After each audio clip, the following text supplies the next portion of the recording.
લંપટ આસારામની જામીન શરતોમાં હાઈકોર્ટે ફેરફાર કર્યો છે। હવે આસારામ સાધકો અને અનુયાયીઓને મળી શકશે નહીં। દુષ્કર્મ કેસમાં આજીવન કેદની સજા ભોગવી રહેલા આસારામને 6 મહિના માટે હંગામી જામીન આપવામાં આવ્યા છે। ત્યારે તેને મુક્ત કરતી વખતે લાદવામાં આવેલી એક શરત એ હતી કે તેને તેના અનુયાયીઓના જૂથને નહીં મળે અને પોલીસ અધિકારીઓના રૂપમાં 3 સુરક્ષા કર્મચારીઓ અને તેની આસપાસ હાજર રહેશે, જેને લઈને આસારામને મળેલી જામીનની શરતોમાં ફેરફાર કરવા માંગ ઉઠી હતી। આજે ગુજરાત હાઈકોર્ટે આસારામની જામીનની શરતોમાં ફેરફાર કર્યો છે, જેમાં આસારામ અનુયાયીઓ અને સાધકોને નહીં મળી શકે, સાથે જ આસારામની આસપાસના પોલીસ કર્મીઓ પણ દૂર થશે। જો કે આસારામ નિયમોનો ભંગ કરતો આવ્યો છે। અગાઉ પણ નિયમોમાં ફેરફાર કર્યા વગર જ અનુયાયીઓને મળ્યો રહ્યા છે। જૂનાગઢના મેઘાણીનગરમાં પાણીના સંપના નિર્માણ કાર્યને લઈ સ્થાનિકોમાં રોષ। સાર્વજનિક પ્લોટમાં સ્થાનિકોની મંજૂરી વિના જ કામ શરૂ કરાયાના આરોપ। જૂનાગઢ શહેરના બિખલા રોડ સ્થિત મેઘાણીનગરમાં યોજના હેઠળની જમીન પર 2 વિશાળ પાણીના ટાંકા અને સંપનું બાંધકામ ચાલી રહ્યું છે, જેને લઈને વસાહતીઓમાં ભારે રોષ છે। સાર્વજનિક પ્લોટમાં સ્થાનિકોની મંજૂરી વિના જ કામ શરૂ કરાયું હોવાના ગંભીર આક્ષેપો કરવામાં આવ્યા છે। મહત્વનું છે કે આ મામલે સ્થાનિક રહેવાસીઓ દ્વારા 2019માં સિવિલ કોર્ટમાં કેસ પણ દાખલ કરવામાં આવ્યો છે, જેની સુનાવણી હજી થઈ નથી। કે ગુજરાત હાઉસિંગ બોર્ડ આટલા વર્ષોથી અમારી વાત તો સાંભળતું નથી, કોઈ વાત એના બેરાકાને ધ્યાને દેતું નથી, પરંતુ આ કામ છે એને માટે કોઈ મંજૂરી મેળવવામાં આવી છે કે નહીં એની અમને ખબર નથી। હવે આ અમારી સોસાયટીનો કોમન પ્લોટ છે। હાલ મેઘાણીનગરમાં તંત્ર અને સ્થાનિકો વચ્ચે તણાવભરી સ્થિતિ ઊભી થઈ છે, જ્યાં એક તરફ વિકાસ કાર્ય છે તો બીજી તરફ કાયદાકીય પ્રશ્નો ઊભા થયા છે। રાજ્યમાં આજથી રેરાનો નવો નિયમ અમલી બન્યો છે, જેમાં માહિતી દર્શાવતું બોર્ડ અને સ્પષ્ટ QR કોડ લગાવવો ફરજિયાત કરવામાં આવ્યો।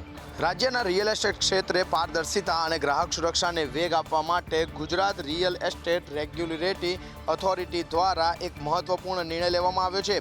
આજથી એટલે કે 1 ડિસેમ્બરથી રાજ્યભરમાં કોઈપણ બાંધકામ પ્રોજેક્ટ ખાતે તમામ જરૂરી માહિતી દર્શાવતું બોર્ડ અને બેનર મૂકવું ફરજિયાત રહેશે। સાથે બોર્ડમાં લંબાઈ, પહોળાઈ, ઊંચાઈ લખવી પડશે।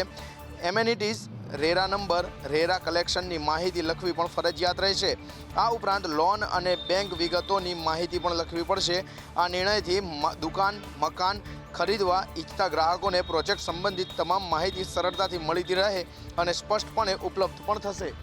આ નિર્ણયથી રિયલ એસ્ટેટ ક્ષેત્રમાં પારદર્શિતા આવશે અને ગ્રાહકોને પ્રોજેક્ટ સંબંધિત તમામ માહિતી એક જ જગ્યાએ મળી રહેશે, જેથી કરીને છેતરપિંડીના કિસ્સાઓમાં પણ ઘટાડો થશે। વડોદરામાં એક વ્યક્તિએ કેટલાક ફ્લેટો ખરીદી બનાવી હોટલ, ઓનલાઈન બુકિંગ કરી વિદેશીઓને ભાડે આપતો હોવાનો આક્ષેપ। વડોદરામાં રહેણાંક વિસ્તારમાં કોમર્શિયલ પ્રવૃત્તિને લઈને રોષ ફેલાવે છે। સમન્વય સ્પેન્ડિટ સોસાયટીના લોકોએ મનપામાં મોરચો માંડ્યો છે। નિયમ વિરુદ્ધ કોમર્શિયલ પ્રવૃત્તિ ચલાવતા હોવાના આક્ષેપ કરવામાં આવ્યા છે। એક વ્યક્તિએ કેટલાક ફ્લેટ રાખી હોટલ બનાવવાનો આક્ષેપ કરાવ્યો છે। ઓનલાઈન બુકિંગ કરી વિદેશીઓને ભાડે આપવાનો પણ આક્ષેપ કરવામાં આવ્યો છે। ગેરકાયદેસર પ્રવૃત્તિઓ બંધ કરાવવા માટે મનપામાં રજૂઆત કરાઈ છે। એમાં 142 જેટલા ફ્લેટ છે। કોઈ ઈસમ દ્વારા 4 ફ્લેટને ખરીદી અને એની અંદર એ ઓનલાઈન બુકિંગ કરે છે, ને એ પણ વિદેશના લોકોને ઓનલાઈન બુકિંગ કરી અને સાઇટ પરથી બુકિંગ લે છે અને ત્યાં નાઇજીરિયા છે, અલગ અલગ કન્ટ્રીના લોકો ત્યાં આવતા હોય છે। મ્યુનિસિપલ કમિશનર રહીશોએ રજૂઆત કરી છે કોમર્શિયલ પ્રવૃત્તિ બંધ કરાવવા માટે। જો આ પ્રવૃત્તિ બંધ નહીં થાય તો ગાંધી ચિંધ્યા માર્ગે આંદોલનની ચીમકી ઉચ્ચારવામાં આવી છે। ગાંધીનગરમાં વિદ્યા સમીક્ષા કેન્દ્ર પાસે ટાટ પાસ ઉમેદવારોએ ધરણા કર્યા છે। ધોરણ 9 અને 12 ની અંદર ખાલી જગ્યાઓ પૂરવાની માંગ કરી છે। ગુજરાતમાં ફરી એક વખત શિક્ષકોની ભરતી મુદ્દે આંદોલન શરૂ થયું છે। પાટનગર ગાંધીનગરમાં આજે ટાટ પાસ ઉમેદવારો ભેગા થયા હતા। તેમણે વિદ્યા સમીક્ષા કેન્દ્ર ખાતે ધરણા યોજી શિક્ષકોની ખાલી જગ્યાઓ ભરવાની માંગ કરી હતી। ધરણા કરી રહેલા ઉમેદવારોએ સૂત્રોચ્ચાર કર્યા હતા। કચ્છની જેમ ધોરણ 9 અને 12માં શિક્ષકોની ભરતી કરવા માંગ કરાઈ હતી। આ ઉપરાંત ચાલુ ભરતીમાં પણ બીજો રાઉન્ડ બહાર પાડવાની માંગ કરાઈ હતી। અમને અત્યારે ભરતીમાંથી જે છે રાખવામાં આવ્યા છે, અમે રહી નથી ગયેલા, બધા ઉમેદવારો લાયક છે, પરંતુ ક્યાંક ને ક્યાંક જે છે કે આની અંદર એ પ્રમાણે ગેરરીતિ જે છે દેખાઈ રહી છે। શિક્ષણ મંત્રીને જે છે અમે આગળ પણ એ પ્રમાણે રજૂઆત કરેલી છે અને અત્યારે પણ જે છે અમારી એ જ રજૂઆત છે કે 9 થી 12માં સેકન્ડ રાઉન્ડ જે છે જાહેર કરો। હવે જો કોન્ટ્રાક્ટ પ્રથા જે છે એકલા જો આ શિક્ષણની અંદર લાવવામાં આવતી હોય તો એક કામ કરો, કોન્ટ્રાક્ટ પ્રથા જે છે આ મંત્રીઓની અંદર એ પ્રમાણે છે। પ્રવાસીઓને શિકાર બનાવતા ઓનલાઈન બુકિંગ ફ્રોડનો પર્દાફાશ થયો છે. સાસણગીરની નકલી વેબસાઇટ બનાવી છેતરપિંડી કરનાર શખ્સને પોલીસે દબોચી લીધો છે. સાસણગીર નેચર સફારી પાર્ક આવતા પ્રવાસીઓ ઉત્તમ રહેવા જમવાની સુવિધા માટે ઓનલાઈન બુકિંગનો આગ્રહ રાખતા હોય છે, પરંતુ આ જ ઈચ્છાઓનો ગેરલાભ ઉઠાવીને રાશિદ ખાન નામના શખ્સે સરકારી સિંહ સદન ગેસ્ટ હાઉસની આબેહૂબ દેખાતી નકલી વેબસાઇટ બનાવી હતી. સિંહ દર્શને આવતા પ્રવાસીઓ સાથે ઓનલાઈન સિંહ સદન ગેસ્ટ હાઉસના રૂમનું બુકિંગ નામે હજારો રૂપિયાની રકમ પોતાના બેંક એકાઉન્ટમાં ટ્રાન્સફર કરી લીધી હતી અને મોટા પાયે છેતરપિંડી આચરી હતી. પોલીસે આરોપી રશીદ ખાનને રાજસ્થાનથી ઝડપી પાડ્યો છે.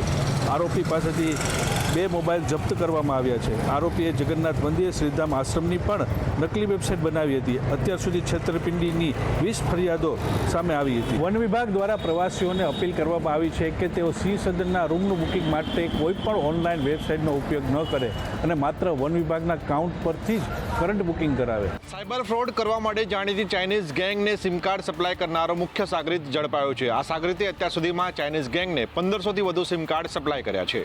કંબોડિયા અને મ્યાનમારમાં સક્રિય ચાઇનીઝ ગેંગ માટે ભારતમાંથી મોટા પ્રમાણમાં ડમી સિમ કાર્ડ મોકલતી ગેંગના મુખ્ય સાગરીતને ઝડપી લેવામાં અમદાવાદ સાયબર ક્રાઇમને મહત્વની સફળતા મળી છે. બનાસકાંઠાનો રહેવાસી અને મુખ્ય સૂત્રધાર કુલદીપ જોશી દુબઈ સ્થિત 2 એજન્ટોને સિમ કાર્ડ મોકલતો હતો. અત્યાર સુધીમાં કુલદીપે તેની ગેંગ સાથે મળીને 1500થી વધુ સિમ કાર્ડ ગુજરાતમાંથી દુબઈ મોકલ્યા હોવાનો ઘટસ્ફોટ થયો છે.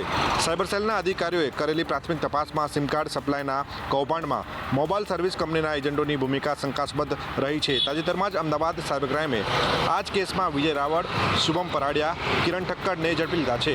તેઓ ગ્રાહકોને ડોક્યુમેન્ટના આધારે ડમી સિમ કાર્ડ ઇસ્યુ કરાવી ચાઇનીઝ ગેંગ માટે દુબઈ મોકલવાના કામમાં જોડાયેલા હતા.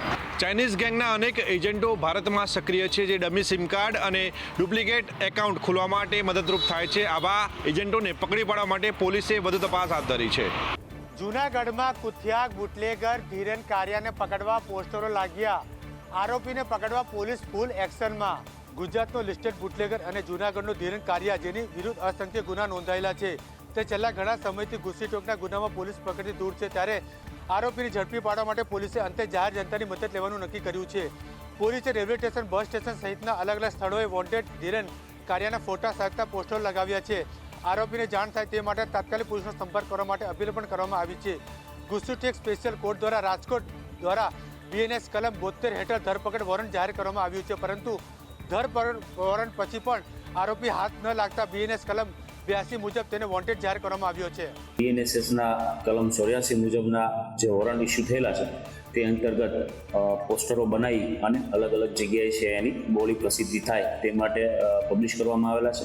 આરોપીની માહિતી આપનાનું નામ પોલીસ ગુપ્ત રાખશે, આ રીતની જાહેરાત પોલીસ દ્વારા કરવામાં. એક તરફ રાજકોટમાં પ્રદૂષણનું સ્તર ચિંતાજનક છે, તો બીજી તરફ અધિકારીઓ માત્ર ચર્ચા કરી સંતોષ માની રહ્યા છે.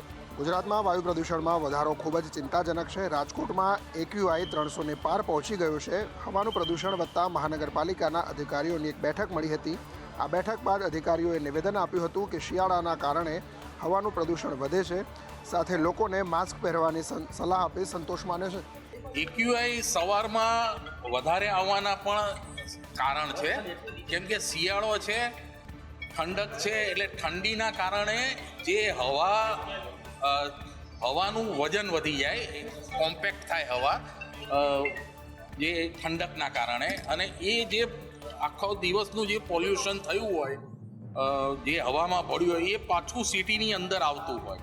બેઠકો અને ચર્ચાના નામે અધિકારીઓ માત્ર કામનો દોડ કરી રહ્યા છે, પરંતુ ખરેખર પ્રદૂષણને નિવારવા વાસ્તવિકતા કામ શું થશે તે જોવાનું રહ્યું. લગ્ન સરાની સિઝન વચ્ચે કિંમતી ધાતુ વધુ મોંઘી થઈ છે. સોના અને ચાંદીના ભાવમાં તેજી જોવા મળી રહી છે. આજે સોના ચાંદીના ભાવમાં મોટો ઉછાળો જોવા મળ્યો છે. મલ્ટી કોમોડિટી એક્સચેન્જ પર ચાંદીની કિંમત ₹3,500થી વધુ ઉછળીને નવા લાઈફ ટાઈમ હાઈ લેવલ ₹1,78,489 પ્રતિ કિલો પર પહોંચી ગઈ છે. ચાંદી તેના અગાઉના બંધ ભાવ ₹1,74,981ની સરખામણીએ ₹1,76,452 પર ખુલી હતી અને માત્ર 15 મિનિટમાં ₹3,508નો વધારો થયો છે. આની સાથે સોનાના ભાવમાં પણ ₹1,200થી વધુનો વધારો થયો છે. સોનાનો ભાવ ₹1,29,504 પર બંધ થયા બાદ સોમવારે ખુલતાની સાથે જ ₹1,30,794 પ્રતિ 10 ગ્રામ પર ટ્રેડ થતો જોવા મળ્યો છે. એટલે કે એક ઝાટકે સોનું ₹1,290 મોંઘું થયું. મેક્સિમમ અત્યારે ફોકસ એરિયા જે છે તો ગોલ્ડ અને સિલ્વરના બાઇંગ ઉપર છે, તો એના કારણે જે ડિમાન્ડ અપ જઈ રહી છે તો એના હિસાબે ભાવ ખાસો અપ જઈ રહ્યો છે.